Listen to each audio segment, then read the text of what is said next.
Hi everyone, JJ Lee here. This is Coffee and Memoir. We're looking at the idea of how do you take regular everyday memories, the ones that you have collected throughout your life, and shape them into a memoir. The thing about life experiences, we just experience them as discrete events, and they're not usually chained up into what we would call a master narrative or a narrative that shapes it into a memoir. They're not all memories, not all events, not all sequences of memories lend themselves to the narrative structure that is memoir. So that question came up for me this weekend. I was talking to some emerging memoirists, and they asked me, how do you fix this problem? Like, how do you take what seems to look like a bunch of pawns and turn them into a narrative sequence? And so I talked about two particular techniques. The first technique is to inflect the sequence with ideas and shapes that draw from narrative storytelling. So, for example, if there's a first memory that seems to be the beginning, you inflect it as the beginning. You take that pawn and you turn it into the rook of stasis. And by that I mean stories usually begin to show the world the way it was before things began to change, before there was an instigation. And so you take that first memory and you give it the job of providing stasis, of painting the world as it was before things changed quickly for the main character, which is obviously the earlier version of the memoirist. And then you begin to swap them out. So we have the stasis, we have a problem statement, right? Maybe with a thematic undertone in it, right? So you inflect that second memory with this idea. And you move across the chronology of events, the sequence that actually happened, and you inflect. So if this is stasis and this is the problem statement, then this has to be the instigation, right? And the decision to throw themselves into the second act and to take action. So the world changes. So if that happens, we have the king. We begin to take a sequence that is fun and games. And I'm borrowing these terms from Save the Cat by Blake Snyder. By no means a perfect narrative system, but it's a common language that I use. It's simple terms and simple ways of understanding these ideas. So I highly recommend that you look at the beat sheet or Cheater's beat sheet that comes from Save the Cat. You can look it online and I'll post a link below. So we have fun and games, and of course, there's a mishap and something goes wrong. And I'm going to wrap this queen into the idea of a major setback, right?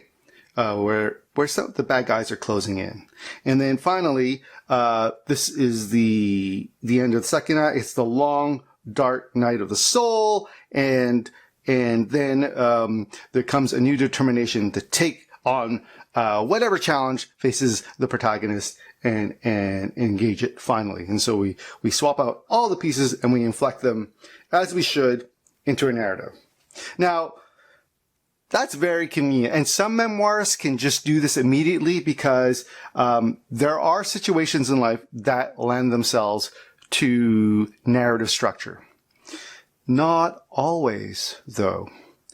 There's another strategy that can help this. So let's say the sequence is not convenient, that actually the way things are resolved in time actually could happen years after the final event of the memoir takes place.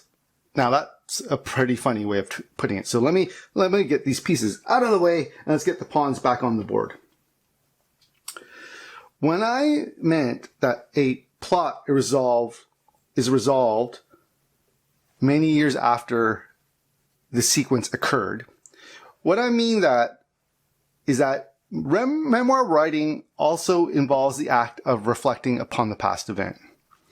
And sometimes the way we come to terms or create the catharsis that we can find in stories actually occurs while we're writing many years after the event happens. Way down here, way on the far other end, right? And so what we're getting is essentially a series of dramatic and narrative turns that are not actually in chronological sequence.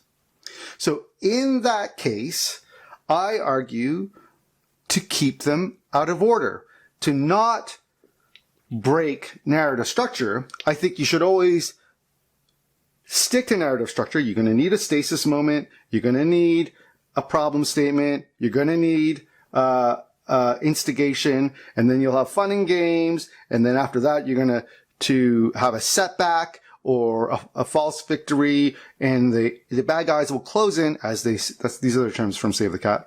And then you're going to have a long dark night of the soul, and then the main protagonist is going to emerge and confront whatever needs to be confronted in the finale. We always need the shape. We often need the shape. Not always, but let's just say we're gonna stick to it. Now, there's nothing to say that we need to keep a chronology. We need the shape. But if this happens, right, 10 years into the future, why not make that event happen the way it is? So out of sequence. Let's say you stumble across a series of letters after your mother has died, right? And this is what instigates you to investigate the past. So this sequence here becomes the delving into the past. Now, in terms of chronology, it's entirely out of sequence. This is your mother gives birth to you, and this is the difficult life you have, and these are the letters that you gather after her death. You can see they serve no chronology, but what they do serve is a narrative arc. So the other solution is to find the scenes regardless of chronology and place them in a sequence that fulfills narrative structure. And then what you do is you write the interstitials to allow for this jumping between time. Now, a lot of novel structures do this, and I think memoirists can do this too. I hope these chess pieces made sense. I hope it helps you conceive and work through the narrative problems that you're having with your memoir. There are two techniques. You can inflect the scenes in sequence so that they do the job that narrative demands, or if you actually have the narrative moments, but they plague you because they're not in chronological sequence, I say, to chronology.